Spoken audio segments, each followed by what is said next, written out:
മരിച്ചു കിടക്കുന്നവരെ പോലും കാമാസക്തിക്ക് ഇരയാക്കുന്നവർ നികൃഷ്ട ജന്മങ്ങളാണ്. അല്പമെങ്കിലും മനസ്സാക്ഷി അവശേഷിച്ചിട്ടുണ്ടെങ്കിൽ കുറ്റബോധം മരണം വരെയും അവരെ വേട്ടയാടും.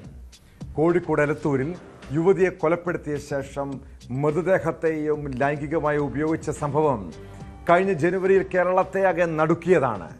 ഈ കേസിലെ പ്രതി ഒടുവിൽ ജീവനൊടുക്കിയെന്നാണ് കേൾക്കുന്നത്. തടമ്പാട്ടുകാടം സ്വദേശി വൈശാഖാണ് മരിച്ചത്. വീട്ടിൽ വിഷം ഉള്ളിൽ ചെന്ന നിലയിലാണ് ഇയാളെ കണ്ടെത്തിയത്. കേസിൽ കുറ്റപത്രം സമർപ്പിച്ച് വിചാരണ നടപടികളിലേക്ക് കടക്കാനിരിക്കെയാണ് ആത്മഹത്യ.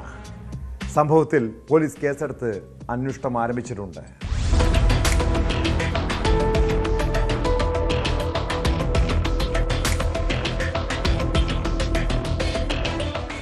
ജനുവരി 24-നാണ് നാടിനെ നടുക്കിയ കൊലപാതകം നടന്നത്. യുവതിയെ സ്വന്തം വർക്ക്ഷോപ്പിലേക്ക് വിളിച്ചു വരുത്തി പീഡിപ്പിച്ച ശേഷം കൊലപ്പെടുത്തുകയായിരുന്നു. തുടർന്ന് കൊലപാതകം മറച്ചുവെക്കാനായി മൃതദേഹം വർക്ക്ഷോപ്പിൽ കെട്ടിത്തൂക്കി ആത്മഹത്യയാണെന്ന് വരുത്തി തീർക്കാൻ പ്രതി ശ്രമം നടത്തി.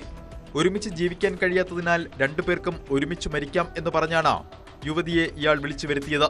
എലത്തൂർ പോലീസ് നടത്തിയ ശാസ്ത്രീയ അന്വേഷണത്തിലാണ് നാടിനെ ഞെട്ടിച്ച ക്രൂരത പുറത്തുവന്നത്. വർക്ക്ഷോപ്പിലെ CCTV ദൃശ്യങ്ങൾ കേന്ദ്രീകരിച്ച് നടത്തിയ പരിശോധന കൊലപാതകത്തിന്റെ ചുരുളഴിച്ചു.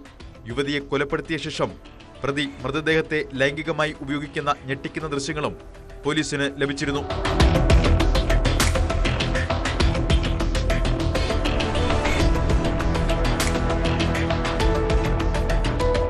കേസിൽ പോലീസ് അന്വേഷണം പൂർത്തിയാക്കി കോടതിയിൽ കുറ്റപത്രം സമർപ്പിച്ചിരുന്നു. ചെറുപ്പം മുതൽ യുവതിയെ പീഡിപ്പിച്ചു വന്ന പ്രതിക്കെതിരെ പോക്സോ കേസും ചുമത്തിയിരുന്നു. കേസിൽ വിചാരണ നടപടികൾ ആരംഭിക്കാനിരിക്കെയാണ് പ്രതിയെ തടമ്പാട്ട് താഴത്തെ വീട്ടിൽ വിഷം ഉള്ളിൽ ചെന്ന നിലയിൽ കണ്ടെത്തുന്നത്. ഉടൻ മെഡിക്കൽ കോളേജിൽ എത്തിച്ചെങ്കിലും ജീവൻ രക്ഷിക്കാനായില്ല. 2 ആഴ്ച മുൻപായിരുന്നു ഹൈക്കോടതിയിൽ നിന്നും പ്രതിക്ക് ജാമ്യം ലഭിച്ചത്. സംഭവത്തിൽ പോലീസ് അന്വേഷണം ആരംഭിച്ചു.